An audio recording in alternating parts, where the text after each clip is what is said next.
Good morning. The bell has tolled, so I will call the December 5th meeting of the Berry County Board of Commissioners Committee of the Whole to order. If everyone will please stand and join me for the pledge.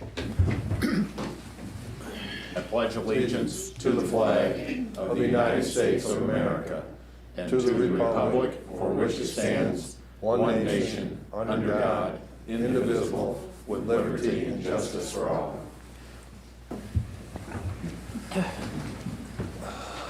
We'll begin with public comment. At this time, any member of the public wishing to address the committee may do so for up to 3 minutes. Mr. Moore, good morning. Good morning, Commissioners. Rick Moore, Still Harbor Master of the Podunk Lake Yacht Club. I wish to remind members and guests, including members, please speak into the microphone or use your outdoor voice. We're all here fascinated with your conversation and intellect, so please use your outdoor voice. Thank you very much. And thank you, sir.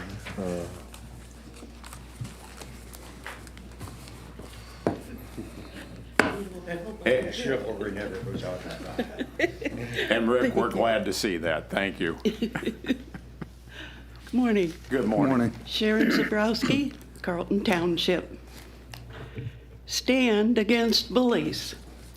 The local Republican Party has put a lot of effort into trying to control this Board of Commissioners. They've used threats, intimidation, and bullying. So far, none of that has worked because you know you represent everyone in the county, not just the Republicans. They want this to be a gun sanctuary county, not because the people want it, but because it's what they want. Last week, we heard about the 7 townships they went to, where 3 agreed with them, 4 chose to do nothing. Therefore, you need to vote for their resolution. Well, even people who went to public school know that 4 out of 7 is the majority, not 3. It was stated that at least 40 people came and spoke in favor of this resolution. Therefore, you need to vote in their favor. Again, that's not a majority of Berry County's registered voters, unless you want to believe there's only about 79 registered voters in this county. They themselves have said this resolution does nothing and changes nothing.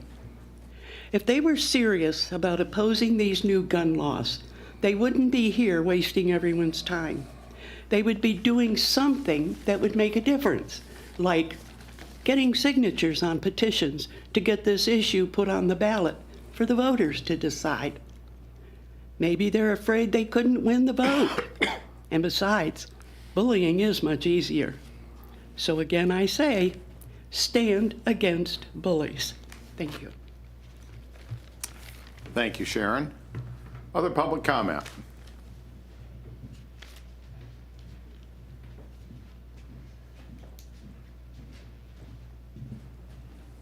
Morning, Joel. Good morning. Joel Ibbotson, Rutland Township. The commissioners recently voted on recognizing the remainder, if I'm understanding this correctly, recognizing the remainder of the ARPA funds as lost revenue and putting it into a fund for the jail. It was mentioned by a commissioner that perhaps a jail should not be priority.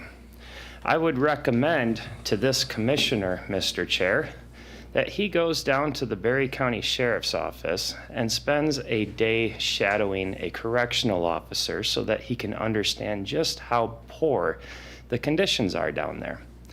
For example, I don't know, maybe I'm assuming, I think he's a lawyer, that he would probably want to research cases like Wayne County inmates versus Wayne County. In that particular case, the county commissioners had dragged their feet for so long that the jail conditions had become so detestable that it violated the inmates' constitutional rights. And may I remind this board that not everyone in the jail is guilty. The air in that jail is so thick you have to chew it before you can inhale it. There is no way to segregate women inmates based off of the severity of their crimes. If we have someone that kills her husband in a domestic violence case, we are putting that same mentally unstable person in with people who could be in for minor drug offenses. These are serious issues. Even the air handlers were mentioned in the Wayne County case, of which when I shadowed a correctional officer for a shift, 2 of the air handlers were not properly functioning. And as I said, the air was so thick you had to chew it before you could swallow it. In addition to that, they only have 3 max cells, which don't even separate the people from being able to interact with each other. For example, when I was there was someone who was defecating and urinating all over everything, ripping things off the walls and so forth, which made 2 of those cells completely unable to be used. In addition, there was an individual there with a mechanical heart with wires and whatever you call them, the transfer the blood and so forth, out in the open, in with other people with much more severe crimes than he had committed. And could you imagine how easy it would be for someone to grab a handful and just yank it out of them? Thank you. Thank you.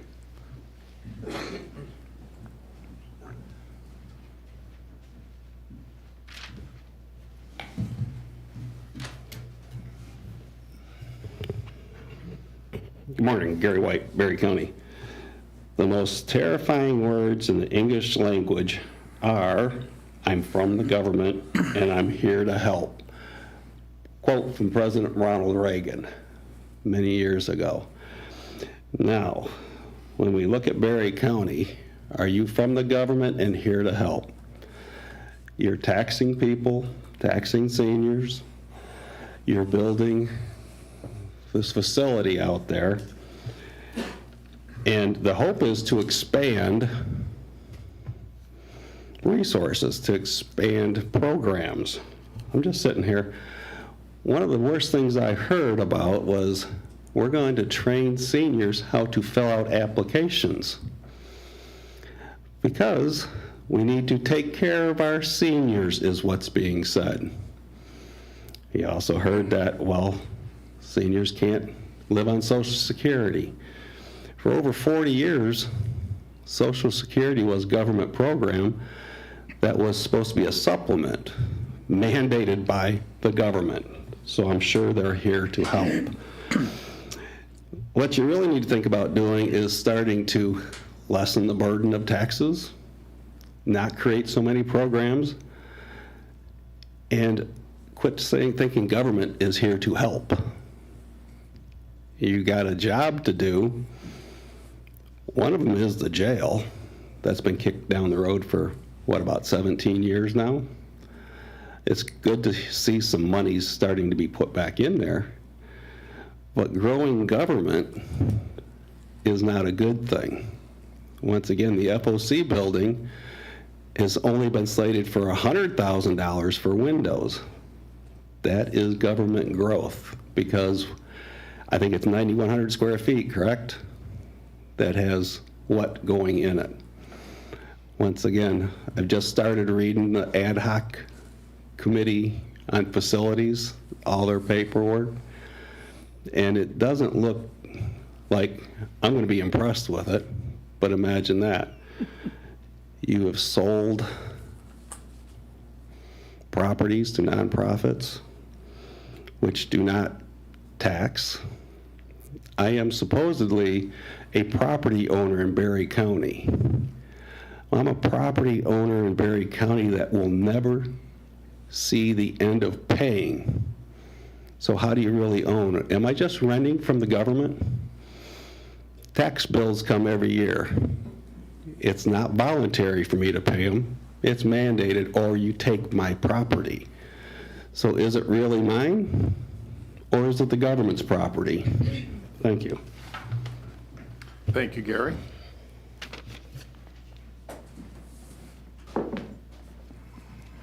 Morning, Charles. Good morning. Charles Hertzler, City of Hastings.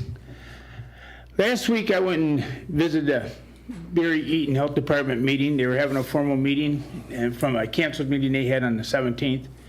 And I was kind of surprised that they had no public comment listed in the agenda. So I sat there and I listened and I recorded. It was in the basement, so I couldn't do a live feed. I didn't have enough service, so I recorded it. But thanks to the ruling by Mr. Ben the Gavel Geiger, we're not allowed to stand up and interrupt a meeting. We can't clap, applaud, or anything else. So I had to sit there. I wanted to commend our commissioners for giving this guy one final chance to keep his business going. And they did more on behalf of the employees and the customers than they did the owner of the business. And I was very wanting to tell them thank you for their concern for the people. But I was not allowed public comment. To me, that's just another example that, you know, Colette Scrimshaw, who lies about everything, sat up there and she controlled the meeting more or less, for the health department side, but she just let somebody else talk and she just sat there with a smirk on her face.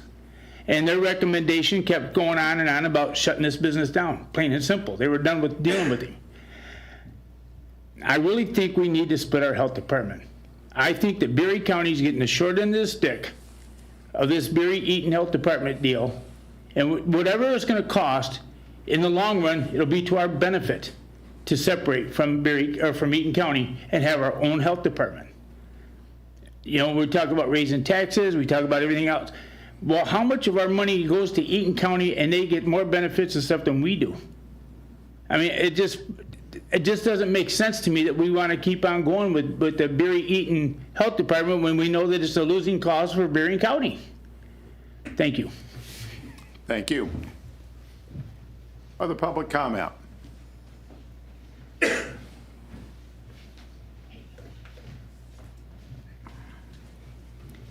Good morning. Julie Piak, Michigan State University Extension District Director. I'm here this morning for two reasons. One is to invite you to some public listening sessions that MSU Extension is holding this month. Every few years, we engage in the strategic directions process to make sure we're hitting the mark on our educational programs for the community. There's two upcoming that sort of reach our district here in Hastings and Berry County. One in Muskegon on December 14th and one in Kalamazoo on December 18th. And I'll follow up this meeting with a flyer so you can register or share it with your constituents because we'd really like to hear from everyone. Things that we do well, things that we need to improve on, and of course the issues that are on people's minds to make sure we can develop good programming for the future. The second reason I'm here is to officially pass the torch to Scott Korpak, your new district director here for Berry County. It's a privilege to be here. It's great to be a part of Michigan State University Extension. I grew up in Grand Junction, Bloomingdale area, in Van Buren County. Went to college, married a city girl, and have stayed in the city since then. I know she's a city girl because I tried to live in the country and it didn't work out well for me. But now I have an opportunity after 30 years in public education to come back and support agriculture and to support education for our students. Students don't learn critical thinking through a book. They do through programs like 4-H and by getting their hands dirty. And the opportunity I have to support that is really a privilege. I look forward to meeting each of you personally and working together. Thank you. Thank you both. Additional public comment? Seeing none, we'll move on into our business. First item of which we have a request from Liz Lenz regarding the grant application for marijuana operation and oversight. Good morning, Liz. Good morning.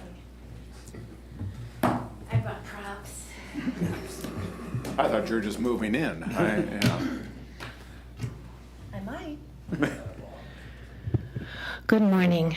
Morning. Thank you for letting me come in front of you with this request, and I'll tell you a little bit about the request. But first of all, I want to thank you for your service. This is the time of year I think about the recent holiday of Thanksgiving and the coming holiday season, and one of the things that I just want to say is thank you for public service. Myself, I've been a public servant now for almost 34 years, and I'm honored that I get to live and work in the community that I love.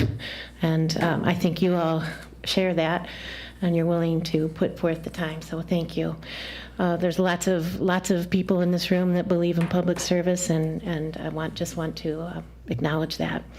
So with public service comes great responsibility, and for the last few years we've come in front of this board to ask to be stewards of the Medical Marijuana Oversight and Operations Grant.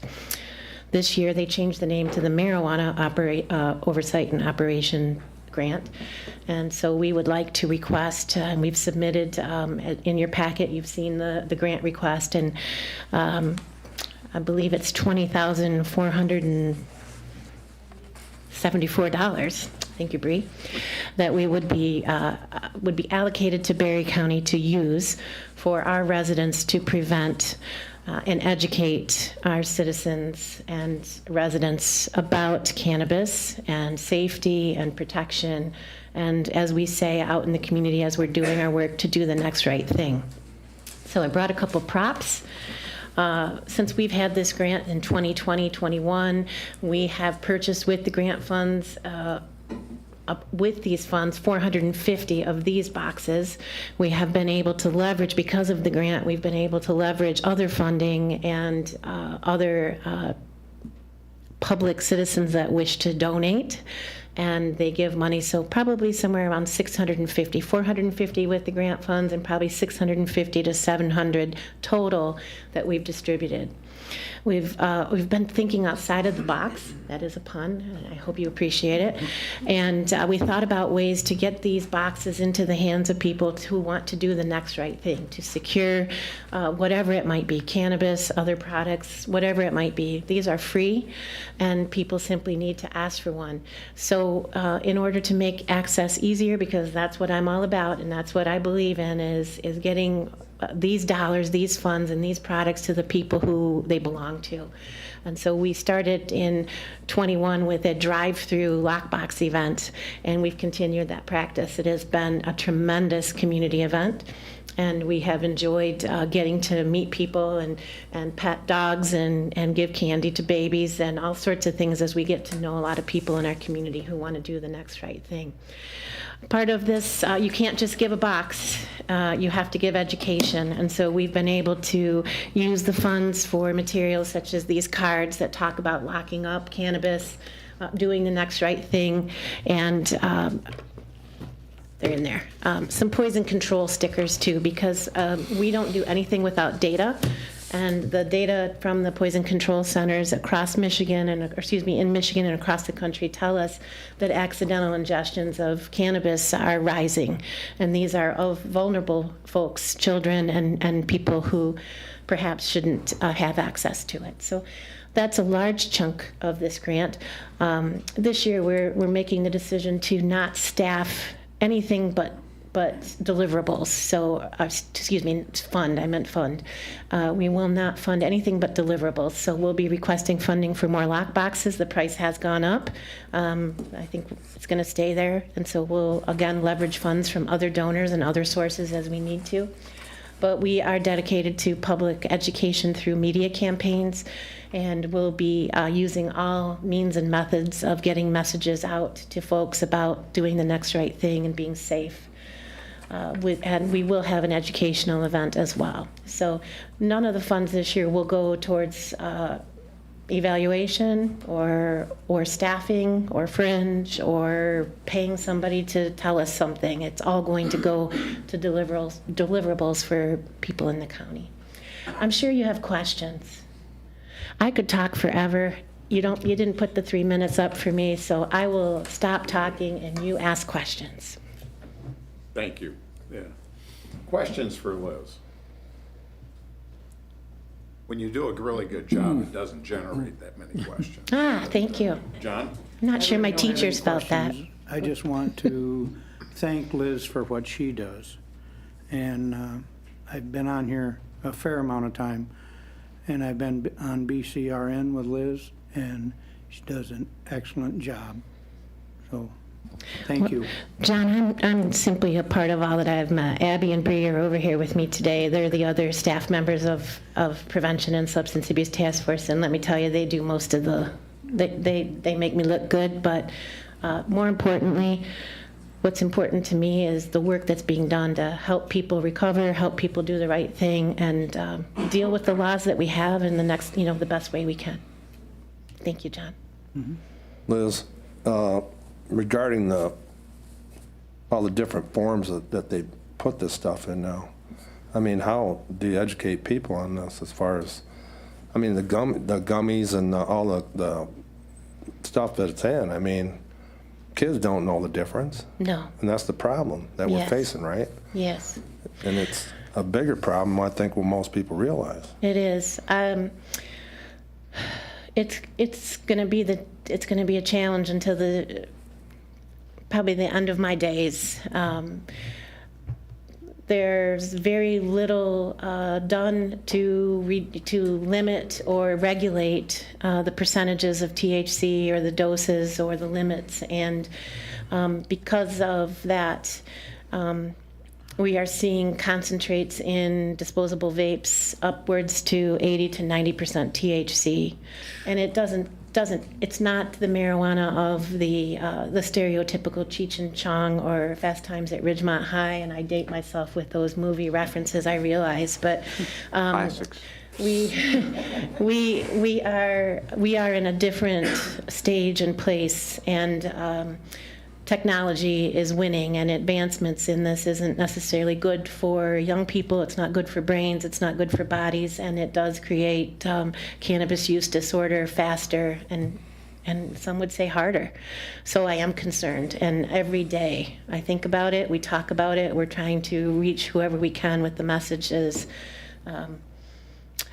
I told Michael this morning, some days there's the feeling that I can't do enough, or we can't do enough. So that's why I need you all to help, and we all need to be curious and ask questions and do our due diligence and realize that this is a different product and a different time, and we've got to be educated. What's the data on youth using marijuana? Is that my buzzer that I have to stop talking?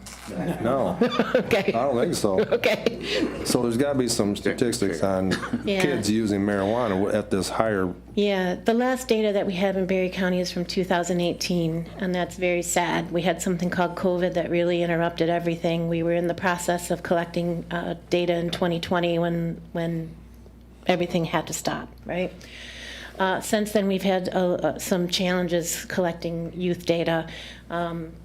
That's really where we need to get it from. So we know collectively kind of where the state sits and collectively where the nation sits. But the last data we have is from 2018, Bob, and we were at 16.7% of high school students, 11th grade, I believe, had used cannabis or marijuana in the last 30 days. And for the first time ever, that number matched exactly 16.7%. It might have been 16.9. 16.7? 16.9. Please allow me a little variance there, okay? You're good. The same number, 16.7, we'll say, percent of 11th grade students in Berry County had consumed alcohol in the past 30 days. So they were even. We don't know where it is now, but I would hazard a guess, and my guess would tell me that alcohol is here and cannabis is here.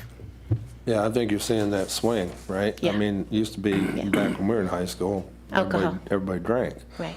But now I think the pendulum has swung just the opposite way because of how they can hide it. Right, it's In very, those vape pens and all that crap. it's different. It doesn't carry some of the same distinguishing characteristics that, Yeah, you can hide it very easily. yes. Just, We are challenged every day. And a wise friend once told me that the key to loving your job is to be joyfully challenged. And I will continue with the help of the Substance Abuse Task Force and all of our partners and the staff and all the folks that work together on this to be joyfully challenged to bring the message of prevention and harm reduction to the residents of Berry County. I have a question, Mr. Chair. Okay.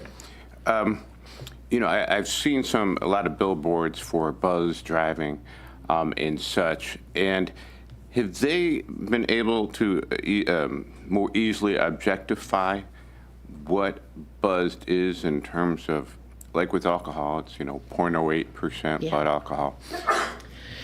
They're getting there. The state of Colorado has recently, they think that they have some type of a mechanism and a field and a test that's going to work. We're talking about apples, and it's not even in the fruit family. We're talking about alcohol and how that reacts in the body and the brain and the liver and so on, and then cannabis is completely different.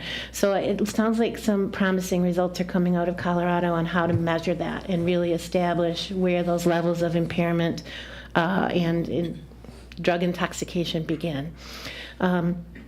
Somebody with a much higher pay grade and lots of credentials after their name is figuring that out as we sit here.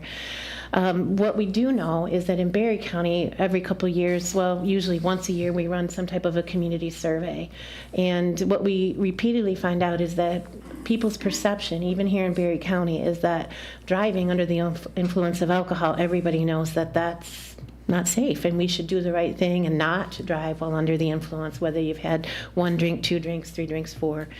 That message is a harder one to deliver about cannabis, because the perception early on, starting back in 2015, 16, 17, when we started to ask this question, is that people perceive that cannabis use in driving is less harmful than alcohol. So we've got a challenge there. We've got a mountain to climb in helping people understand that you're not supposed to. You shouldn't consume cannabis and then drive. You shouldn't consume cannabis in your vehicle while driving. So it's going to be a slug, one step at a time. And if I have to get the walking sticks and the boots out, I will. We will. Not just me. Thank you. Thank you. I don't know if I answered your question. Mark? You said there are numerous sites then in Barry County that these are available then, or? These are available. We take them with us. So what we kind of found with this, Mark, is if we set up, so you're familiar with Barry County Community Mental Health and the parking lot. So we love to work on Saturdays. So we will set up at 9 o'clock in the morning. We'll pray for a nice sunny day and warm, and we'll pitch our tent, which is a canopy. We'll set up a table, and the people start driving in, and we just walk up to the vehicle, and we ask how many households, and we give them what they request. And that has been tremendously popular. Our colleagues at the front desk of Barry County Community Mental Health also have these right there, and people will walk in and request one, and it has been wonderful. We tend to keep them just in there, and when we go to other events where we don't want to bring these, we bring a voucher, and people will take the voucher and then come to our agency and pick one up. If someone calls and they're unable to come and get one, we will deliver. So we've kept access. This isn't like our Narcan where we have that, that's where I was all you going have to with do is that, peek around a corner and there's Yep. another Narcan access point, and we're really proud of that too, but that's not today's discussion. But no, we tend to, we advertise. We've developed a lot of partnerships with local businesses to help promote this event, and when people come through, we love it. We say, hey, how'd you hear about us? And it's really kind of wonderful to hear that people are working with us. We've developed some really, the Substance Abuse Task Force has always loved unusual partnerships, so it's been wonderful. We've got friends everywhere, so. Okay, thank you. Gary? Yeah, as a driver ed provider, I went to a program put on by the Michigan Driver Traffic Safety Education Association, and they talked about how the market is not towards adults with the gummies and all the candies and the cookies. It's going after the kids. So that's the big thing. And then just like the THC content, I didn't know about the vaping 80%, but I heard it 3 to 4% back in the 70s, and now it's up to 20, 30% out the door. And I had a buddy that just passed away, but he was telling me they have the on the couch stuff. You're gonna be on the couch if you take one of these things. You're not gonna be, So it's really amazing. How do you get that out to the people? that care, and then maybe you ought to promote, give a box to a family friend if they're into that stuff. You know, it's been an amazing project. I will definitely tell you that it has been a wonderful opportunity to have outreach with folks and really be able to be one-on-one with the residents in our community. Gary's not wrong. This is something that we all have to pay attention to. My goal and our goal with the Substance Abuse Task Force is to find common ground with people and talk about the issues that we're able to discuss. And this is a starting point. And as I started off, it's about doing the next right thing, and everybody wants to do that. So thank you. Thank you all for your comments. So the requested action is to recommend to the Board of Commissioners approval to submit the attached 2024 grant application to the Michigan Department of Licensing and Regulatory Affairs, LARA, Bureau of Medical Marijuana Regulation for the Berry County Substance Abuse Task Force to conduct education, communication, and outreach regarding the Michigan Medical Marijuana Act in Berry County. So moved. Support, Doster. We have a motion by Smelker, support by Doster to recommend to the Board of Commissioners approval to submit the attached 2024 grant application to the Michigan Department of Licensing and Regulatory Affairs, LARA, Bureau of Medical Marijuana Regulation for the Berry County Substance Abuse Task Force to conduct education, communication, and outreach regarding the Michigan Medical Marijuana Act in Berry County. Further discussion? If not, all in favor, please say aye. Aye. Opposed, same. Liz, thank you. Thank Always you. nice to have you here. Yeah, great information. Thank you.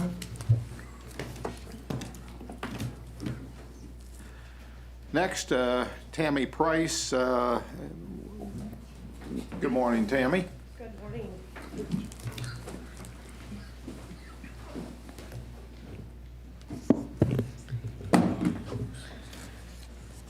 So just to piggyback off from Liz, we partner with Liz. She's a great help to our office.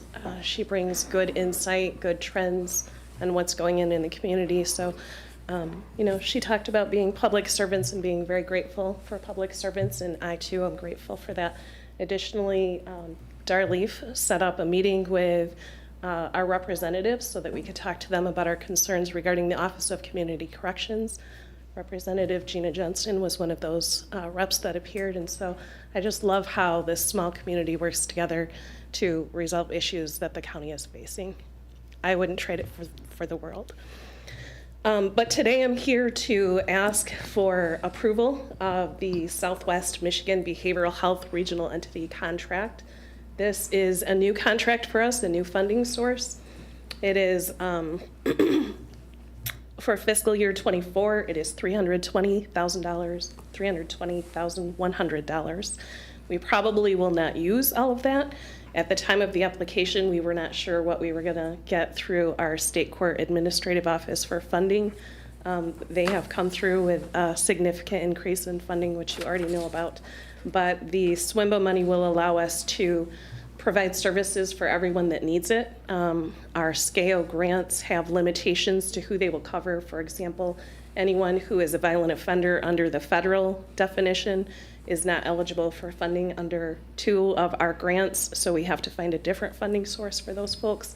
SWIMBA will allow us to fund those people.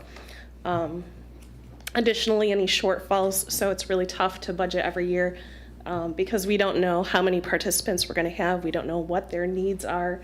And so budgeting is a real challenge. This money will support any shortfalls. So if we have extra females coming into the program and they need seeking safety or some individual sessions, the SWIMBA money will back that up. And so this is a great benefit to the county. We don't have to use it all. There's no penalty for not using it. There's no cash match or anything for this grant. It really is a gift to the county, essentially. And I want to recognize Mark for bringing that to my attention and connecting Joel Smith and I so that we could work on getting this funding here. So I'm asking that you authorize the contract and authorize the board chair to sign that contract. Thank you. Thank you. Mark, any comments you'd care to make? And Today's a great day, don't you think? our gratitude as well, so thank you. You're welcome. Other questions? If not, I'd entertain a motion to recommend to the Board of Commissioners approval of the net cost agreement for substance abuse disorder services through Southwest Michigan Behavioral Health Regional Entity for fiscal year 2024 and authorize the board chairperson to sign. So moved, Oster. Support Campbell.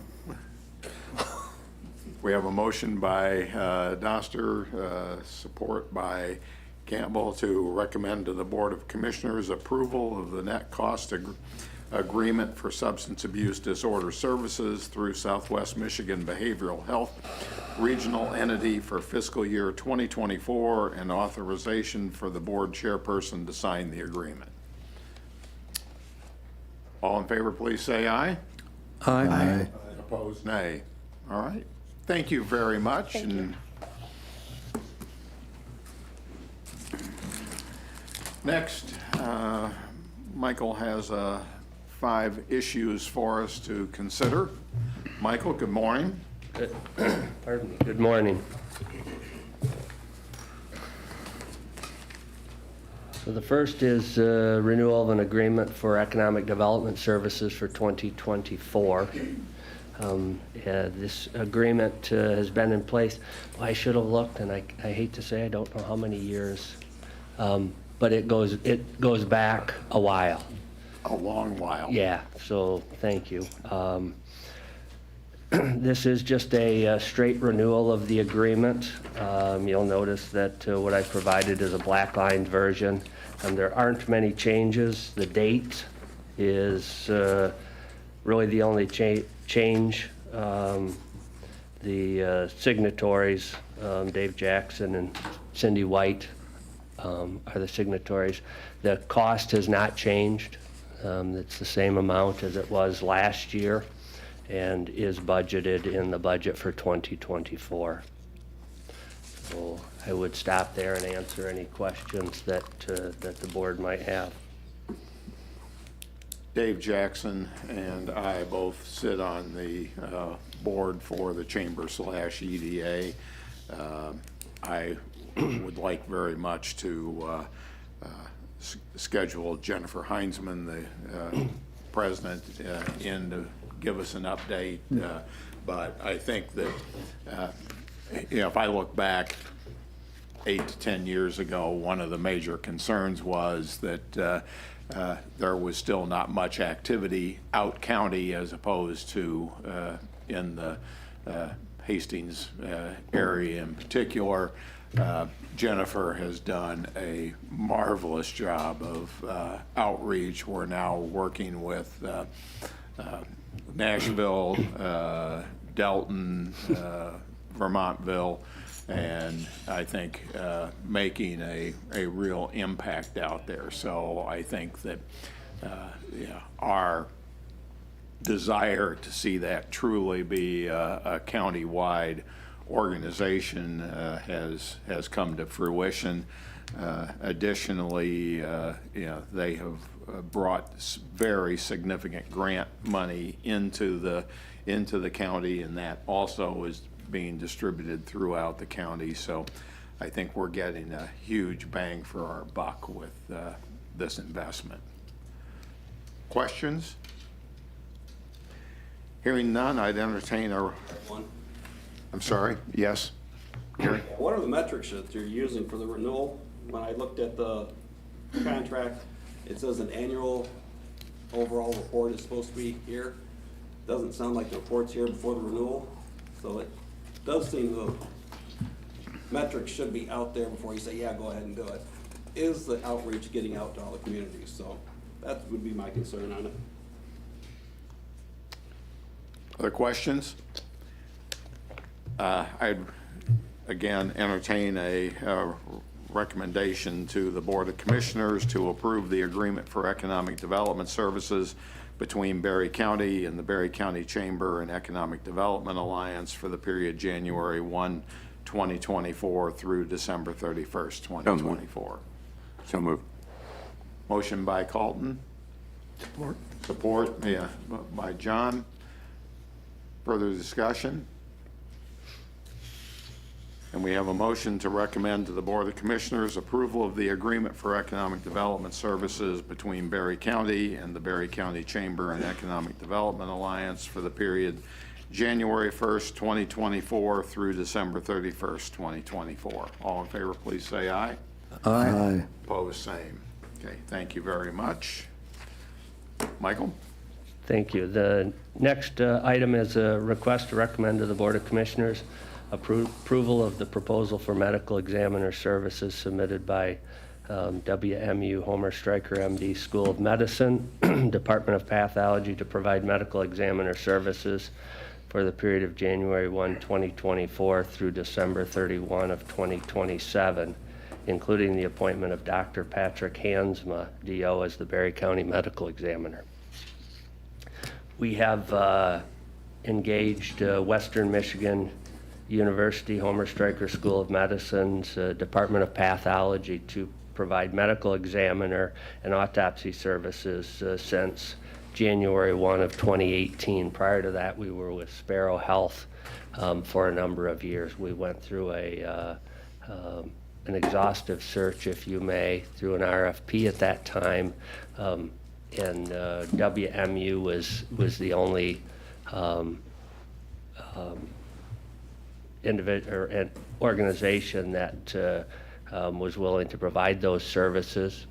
As you recall, Dr. DeYoung was recently here to provide an update and spoke about the number of rural counties like us that they provide medical examiner services to. It's a situation that's difficult to find. When we went through the RFP, Kent County has their own. They're large enough to do their own, some of your larger counties. Sparrow does still provide services to the Lansing and Central Michigan area. And then as they get up north, it becomes even more difficult. We're fortunate to, as I talk to my peers, to have WMU and their facility. If you haven't had an opportunity, I've taken a side track for a minute to tour the facility. I'm happy to set that up at some point. It's a fascinating facility to go through, so state of the art. That being said, this agreement is a renewal of our existing agreement. I took a look, and the previous inflationary increases year over year from 18 through now 2023 were 2%. This agreement or contract is built on a cost escalator of 2.5% per year for each year through 2027. It does also appoint Dr. Patrick Hansma as the medical examiner.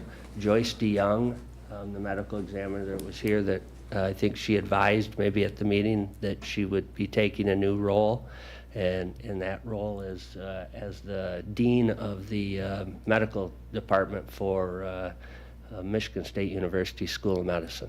So Michigan State is fortunate to have her.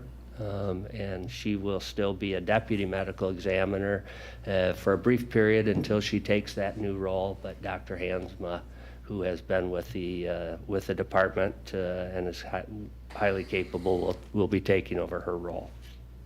So I'd be happy to try to answer any questions that you might have. Questions? If not, then I'd entertain a motion to recommend to the Berry County Board of Commissioners approval of the proposal for medical examiner services submitted by the Western Michigan University Homer Stryker, MD, School of Medicine, Department of Pathology, to provide medical examiner services for the period January 1, 2024 through December 31st, 2027, including the appointment of Dr. Patrick Hansma, DO, as the Berry County Medical Examiner. So moved, Oster. Second. Motion by Doster, second by Tunison, to recommend to the Berry County Board of Commissioners approval of the proposal for medical examiner services submitted by Western Michigan University Homer Stryker, MD, School of Medicine, Department of Pathology, to provide medical examiner services for the period of January 1st, 2024 through December 31st, 2027, including the appointment of Dr. Patrick Hansma, DO, as the Berry County Medical Examiner. All in favor, please say aye. Aye. Opposed, same. Approved. Thank you very much. Thank you. The next item is a request to recommend to the Board of Commissioners approval to pay out 80 hours of lost vacation time for the year 2022 and allow carryover of all excess vacation hours for the year 2023 for the Deputy County Administrator due to staffing shortages. In the description of action that's been identified, I'd be happy to explain that more or let you read it. But this is a request to pay out 80 hours of lost vacation time, and then in accordance with our policy, which is attached, we typically, you forfeit that vacation unless there is a approval by the Personnel Committee or the board. We don't have a Personnel Committee, so it would be the Committee of the Whole and then the board. Questions for Michael? I got a question. Sure. So I'm sure you've looked at this, Michael, and this isn't a widespread thing. I don't think it is. We did take a look at who had lost vacation hours, and there have been a few that have forfeited, not to this extent that we're aware of. So we don't think that it's a widespread, but I don't know. It's, of course, you haven't seen one of these before. I can't remember the last time. It's not a very common occurrence.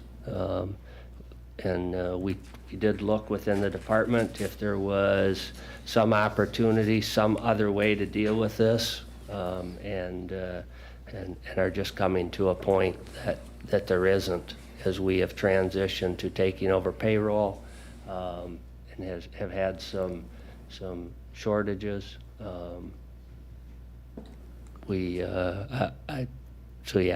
That's why it's coming sort of at the end of the year. We did everything we could to see if there was a way to utilize the vacation time. So I think it's important enough to ask that you make this exception. Well, I most certainly appreciate the Wells' dedication to the county and her hard work, for sure. So, Other questions? Gary? Yeah. Vacation time is important to employees, not, just for the money factor, but the time away from this place. So this has been 2 years it's been going on. What's the plan for next year to make sure this isn't, because now it looks to me like there's gonna be 160 hours, almost 2 months up, because 160 hours for this upcoming year plus 160 hours moving up, correct? That's 2 months off almost. So what's the plan to make sure this isn't gonna be coming back again this upcoming year? Yeah. And she needs time off. Everybody needs time off. It doesn't appear that's happening, so that would be a huge concern of mine.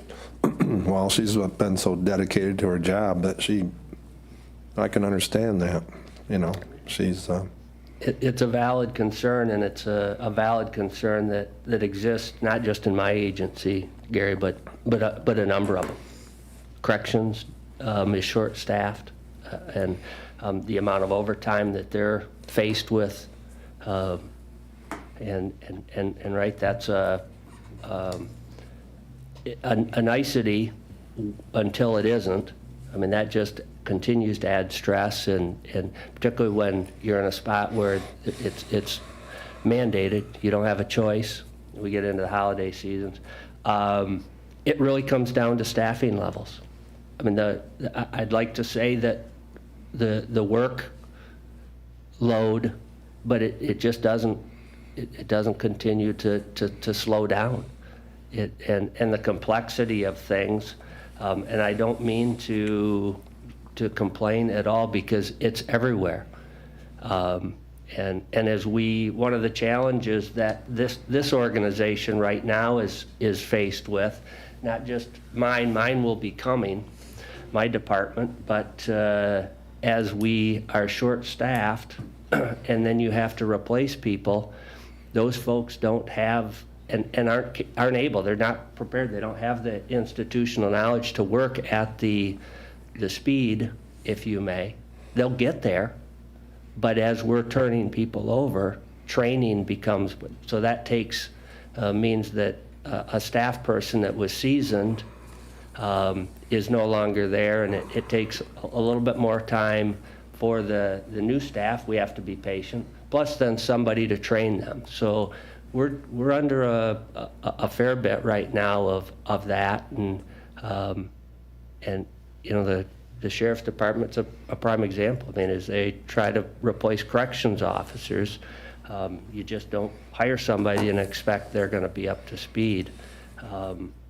So I don't have an answer at this moment. I do worry, Gary, to your comment that we are going to be turning over some key staff. We've seen it in IT and others, and we're going to see it in the next couple of years.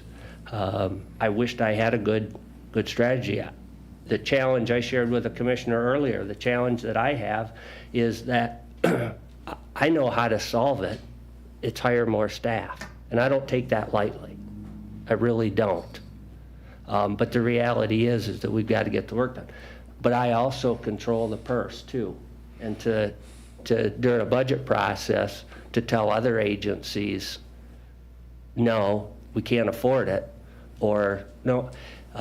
So probably going to have to work with the board a little more closely as we enter into next year to say, hey, I've got a pressure that if you want me to make that decision, I can. But I've tried to stay in a spot where, you know, I'm not. And then there's the importance of, you know, police. We don't have police on the road. I mean, administration versus police, and I don't mean to minimize what I do. It's hugely important.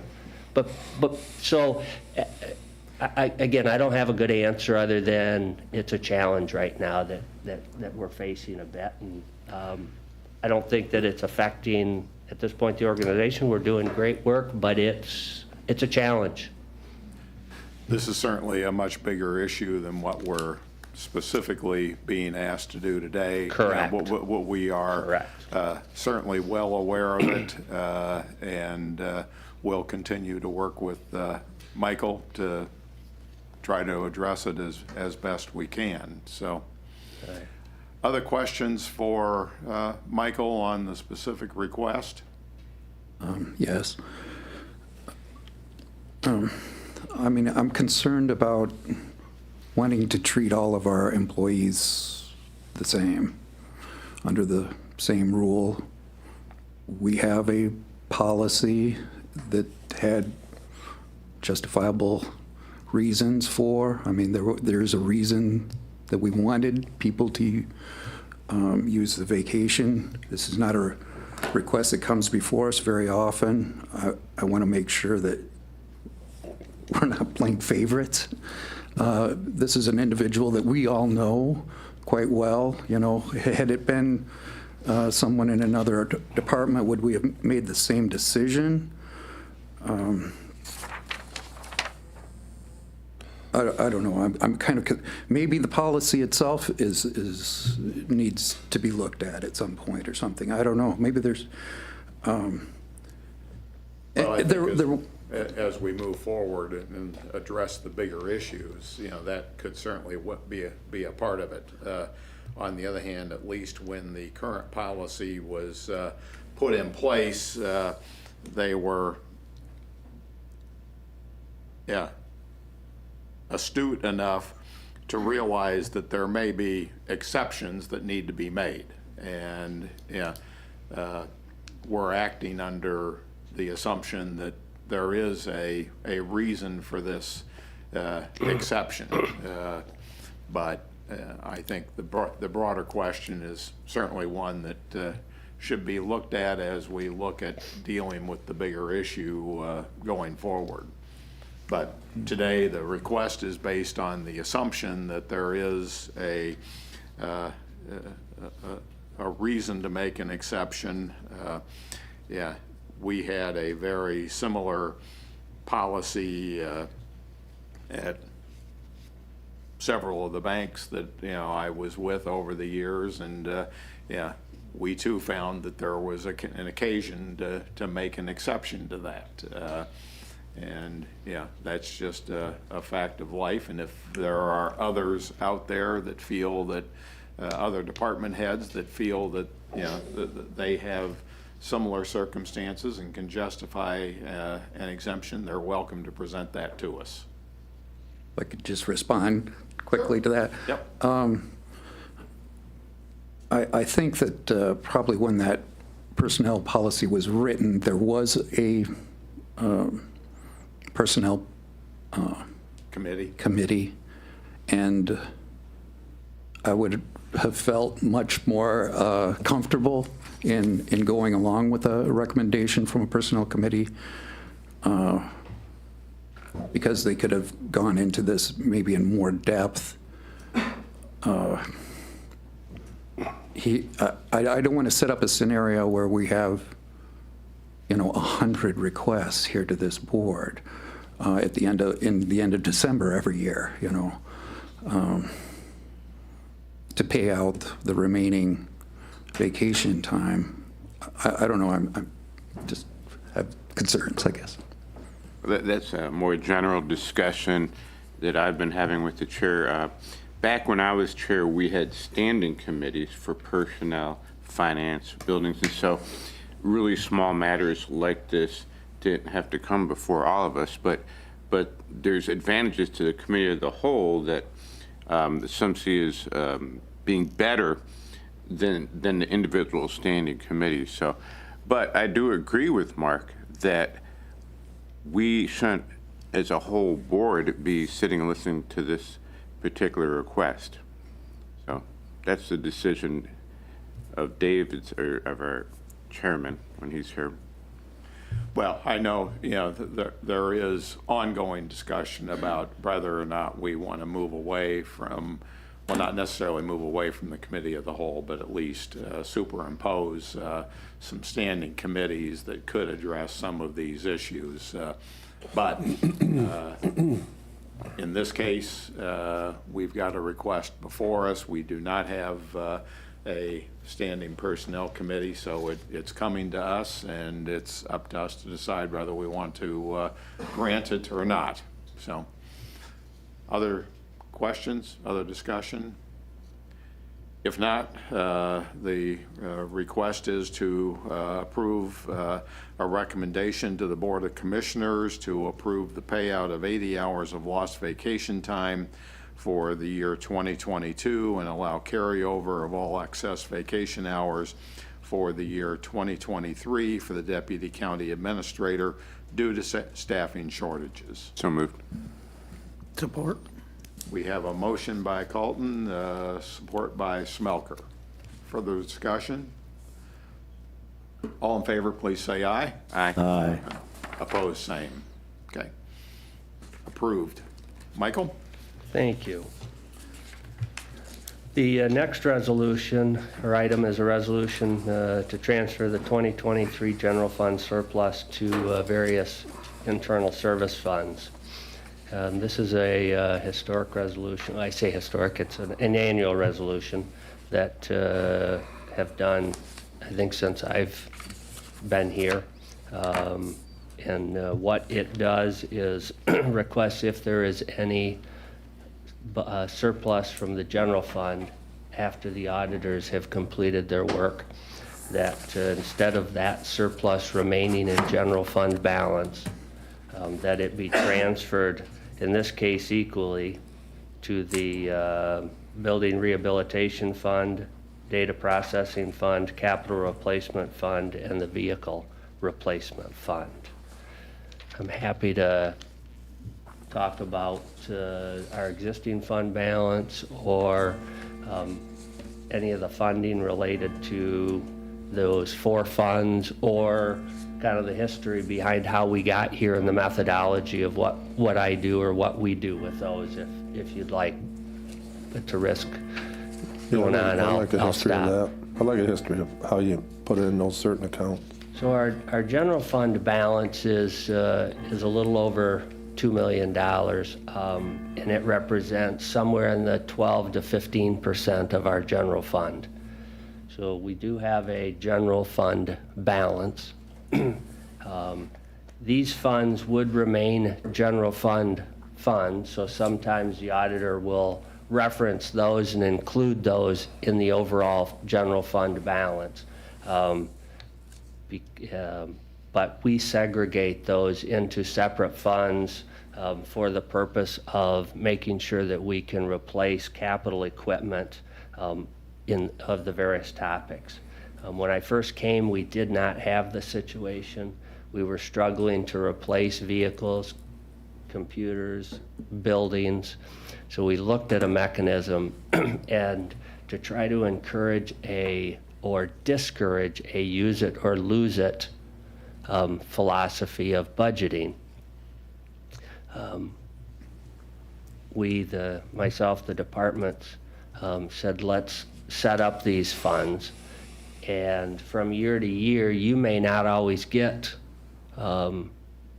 the full benefit of what you might have given back from not spending in your budget, but you know that over time you will, right? So computers, we're always able to replace computers as are necessary.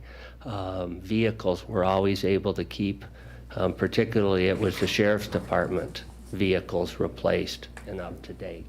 The most recent is the capital replacement. That came into play because we were struggling a number of years back to replace bulletproof vests, tasers, necessary equipment that you might only have an expenditure once every 5 years, but when that expenditure came up, it's a $30,000 or $40,000 or $50,000 expenditure that the board then isn't faced with saying, how do we pay for that? The idea is hopefully that you can debate the merit of the purchase, not, for lack of a better term, gnash your teeth over how are we going to pay for it. So that has been, I think it's been fairly successful and has allowed us to continue to replace equipment.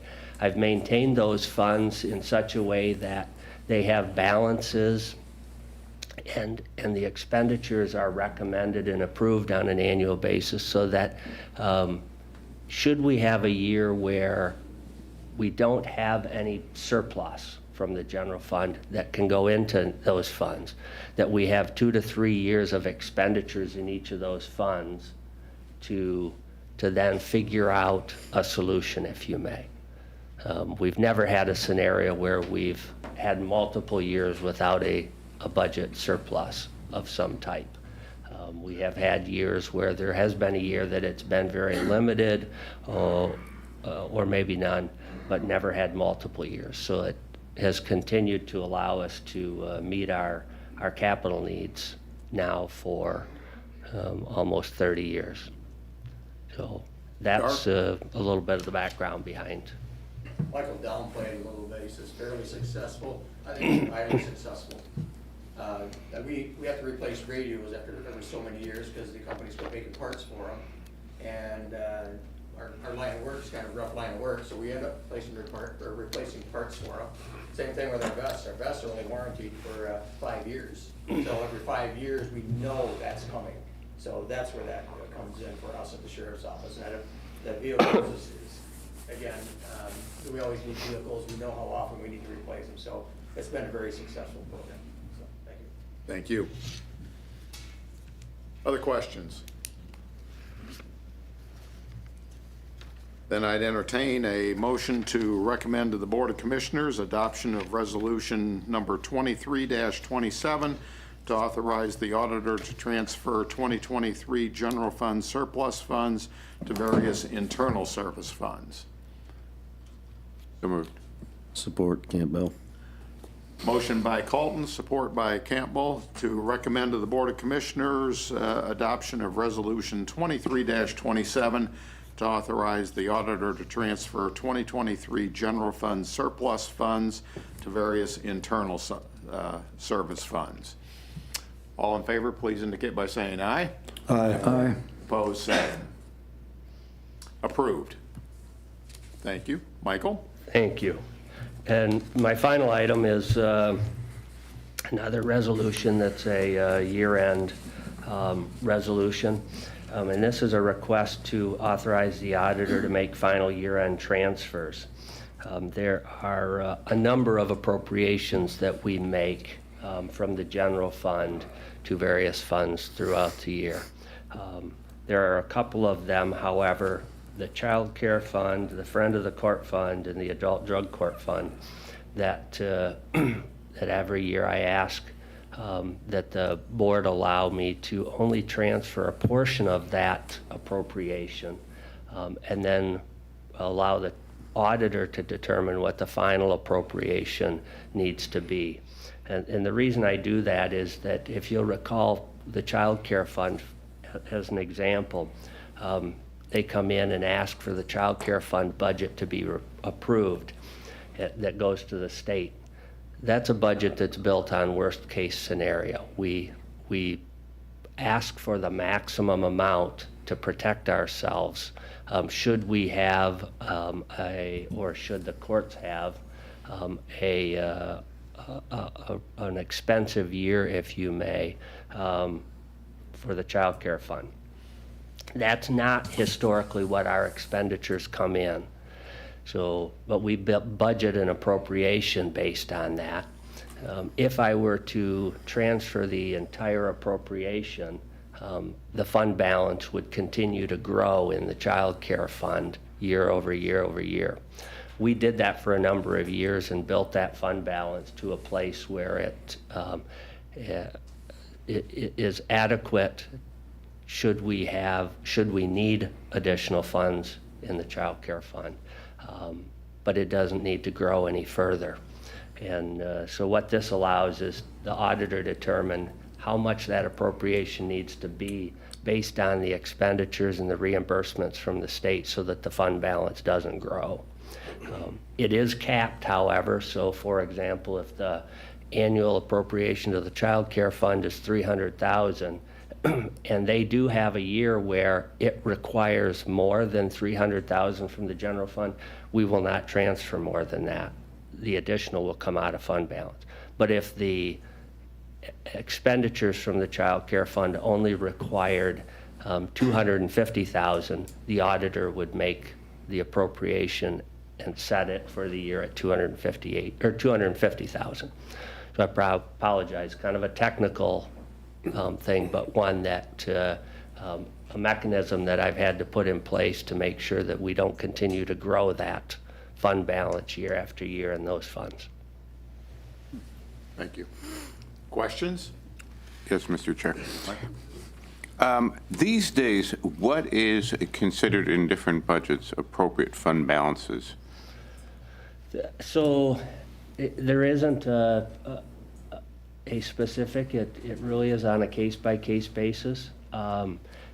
Historically, the auditor would talk about the general fund and that being a 12 to 15% number that I referenced.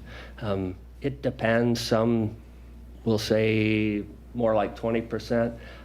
I'll tell you, as I manage our county and our budgets, it really looks at what other reserves do we have.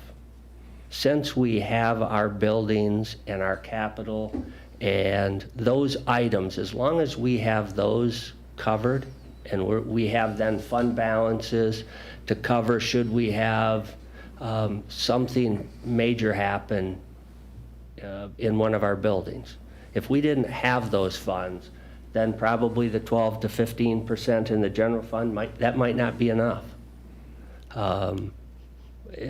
But so it really goes deeper than just one fund, Commissioner, I wished I could say exactly. But to be very honest, it's more of an art than it is a science. It is looking at and understanding where I've given you a little bit of insight into what keeps me up at night, and earlier I digressed, and I apologize on that. You got a little bit of, the other is risk, right? And in the budget, and making sure that I really work to put in place so that if we have a situation come to the table, you are able to debate and discuss the merits of and the need, not gnash your teeth, if you may, over the funding. And we've seen that. The jail is and again, I don't want to go down a rabbit hole, but the jail is a real example, right? We just have struggled to be able to fund that. And that's where the discussion is.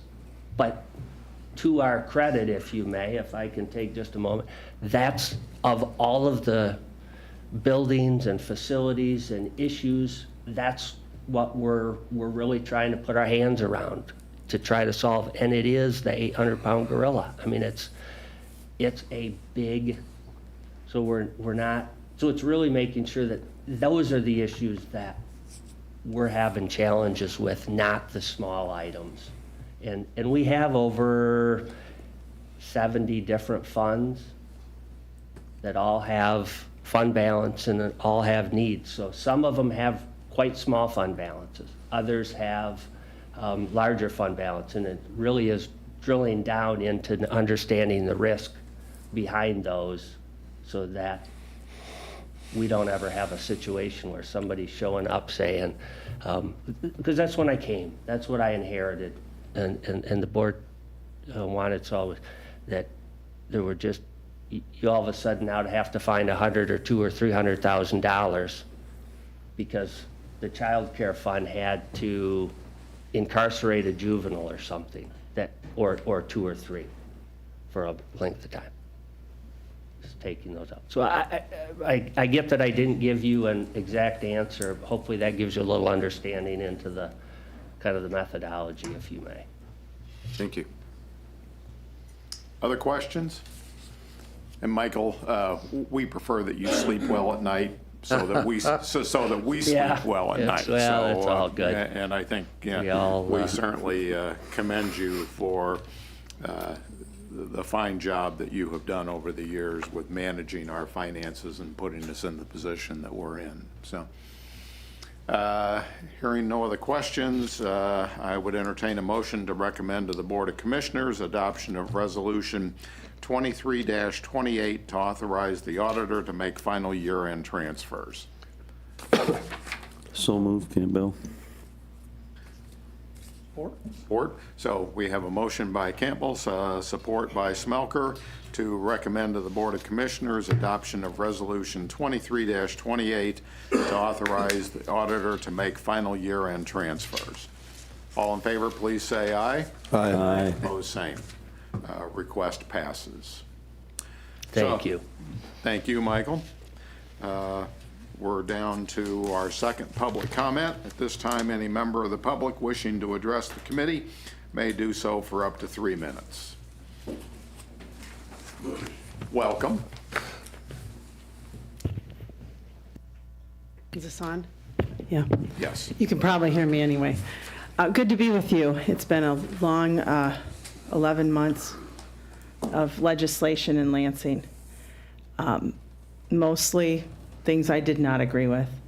The most important thing I think that's front and center is I'm in favor of you keeping local control over the land and your jurisdiction of what you decide the land is appropriate for, how citizens operate their own property. And this is a huge risk, a huge loss if it continues down the path of the several, I call them fake green energy package legislation that every single Republican was opposed to. I think there were even Democrats that didn't like it, but they were kind of strong-armed into voting for it. This is going to be an ongoing battle. We need to undo this kind of damage, potential damage in the future. And you have my support for whatever local control you need to retain. And we'll have to work this out as it goes. Regarding the jail, it is at the top of my list of requests to have the state help with funding of the needs of the jail here. I tried to get into the last budget, and it didn't make the cut, apparently. I'm surprised, frankly, I got anything in there, but Portland got wastewater treatment plant upgrades, and that was, I'm told, almost a miracle. According to Brian Calley, that has never been given to a city that size. It's $3 million, and I said, well, there's more coming, like Berry County Jail. So they're going to have to consider some other things other than the city of Detroit and the big towns. We all matter, and Hastings and these townships have been frugal, responsible, and I think it's appropriate to have some. It's not a reward for being fiscally responsible, but it certainly is appropriate that the state would help with infrastructure, especially our cities, townships, and counties that have been faithful to stick to a budget and take care of their own citizens. So I think you're doing a great job. Thank you for your service, all of you, and it's an honor to work with you. Thank you very much for taking the time to be here and bring us up to date, and we particularly appreciate your concern for assisting us with the jail project. So thank you. Absolutely. Thank you.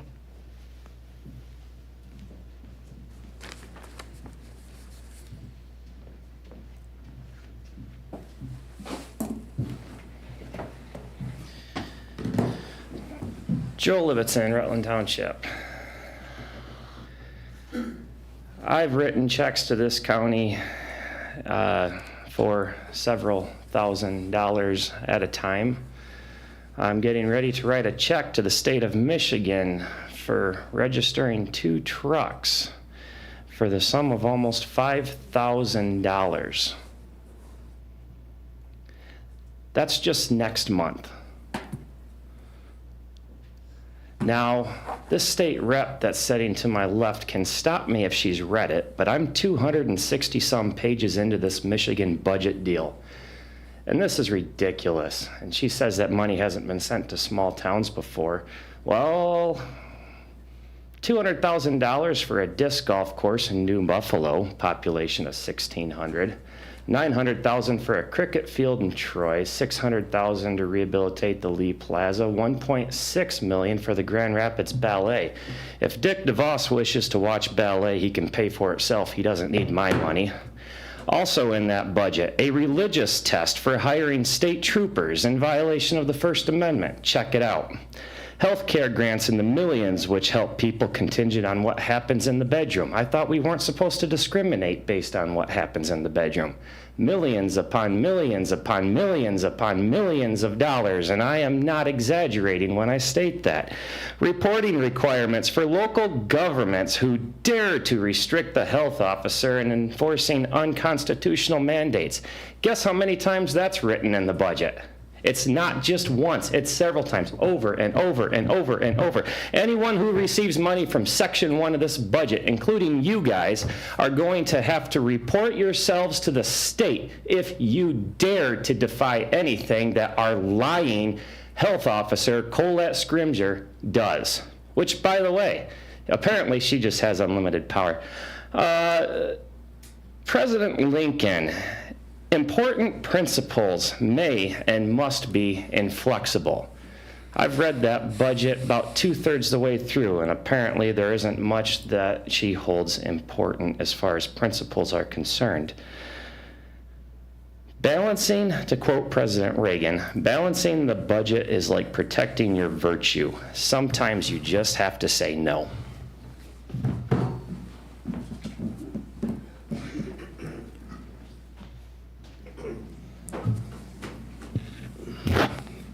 Gary White again. Nobody up there would write an open-ended check out of your personal account not knowing what it is.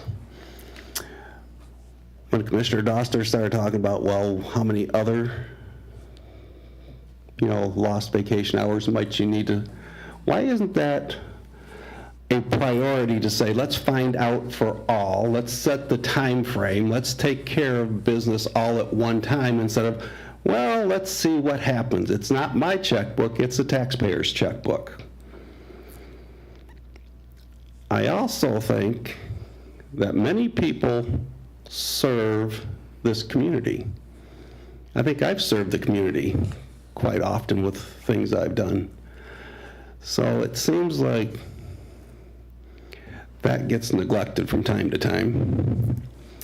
So thanks to the people that don't get recognized in here that serve the community, that are just out there serving the community and don't need the recognition. I still sit here and wonder, you're going to, based on what I heard today, need to make some cuts. You have one millage request coming up in February, and I understand you're going to have 2 more renewals, or, let's see, the one Commissioner Tennyson said wasn't a renewal, but an increase renewal. Then you have 2 more, correct? Then you might want to ask for a jail millage. Well, you really need to say, okay, what should we be doing with this budget? What should we be looking at cutting potentially that is not mandated by a government? But it never really comes around to that. I'm just concerned that I'm hearing there's discussions going on outside here about what needs to be done. Well, they should be here in a public meeting. The community has the right to know. The community has the right to think, so they can make comment on it. As I said, I appreciate the time to comment, but I'm not really appreciating that the public does not seem to matter to the majority of the people in here. As I said, when I brought up the concern about what's going to happen next year with vacation time, one commissioner said, yeah, there's some real concerns out there that need to be addressed. And some of those concerns are, well, maybe the FOC building needs to just go. Maybe cuts need to be taken. Programs need to be, you can't just keep on saying, well, we're going to just keep on going back to the citizens for more and more money, because guess what? Their times are just as difficult as everybody else's. Consider that. Thank you. Other public comment? Hearing none. Commissioner comments? I got just a few. Please. Some of the things that's been kind of hanging out there that's bothering me lately. I know we have a lot of things going on with the Second Amendment issue. I still have, even though we have some that have not, some townships that haven't agreed to it, I do have some townships that are considering it. They're looking to the county first to see if we come up with something that may not totally please both sides, but will at least appease the situation a little bit. I'm not in favor of a sanctuary. I don't think that's where we need to go. I am in favor of, even though we've already took the oath, we've already sworn to follow the Constitution, I think it's proper that we come up with something as a board to reiterate our position and our beliefs in the Second Amendment. So I hope that that's something in our future.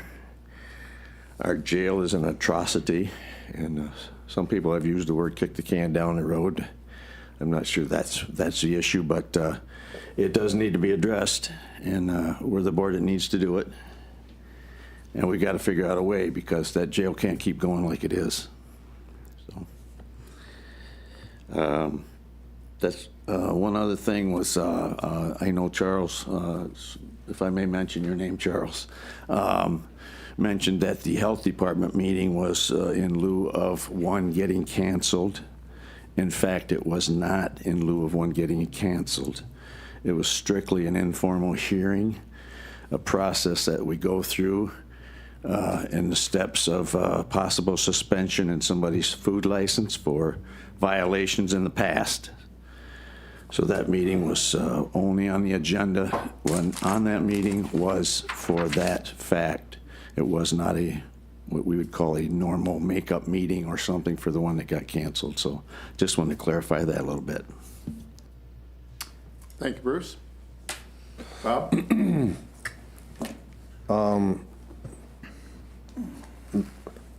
We have some of the most dedicated department heads, not just department heads, but employees in this county. You know, who's going to replace Sue Vandekar, who takes work home every weekend, and her dedication, right along with Luella. But we can go right down a list. We can Barb Hurlis, we can go right, Jim McManus. You know, how are we going to replace these people's dedication to the county? And these are a lot of elected officials, of course. But we need to recognize those people. And how are we going to replace a Michael Brown, who's made this county so fiscal responsible year after year? Like he says, keeps them up at night. Okay, is the next guy going to do the same thing? We're going to be faced with a lot of hurdles here in this county coming up soon.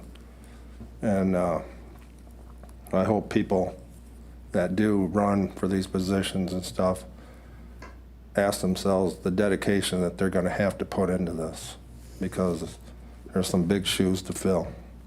And I just want everybody to know how I feel, and as I've witnessed in the last year, just how dedicated people are. You know, just I'm amazed by their dedication to the job. So that's all I wanted to say. Thank you. Other commissioner comments? Hearing none, we have a motion to adjourn. So moved. Support. Moved and supported that we adjourn. Discussion? We are adjourned. Thank you very much.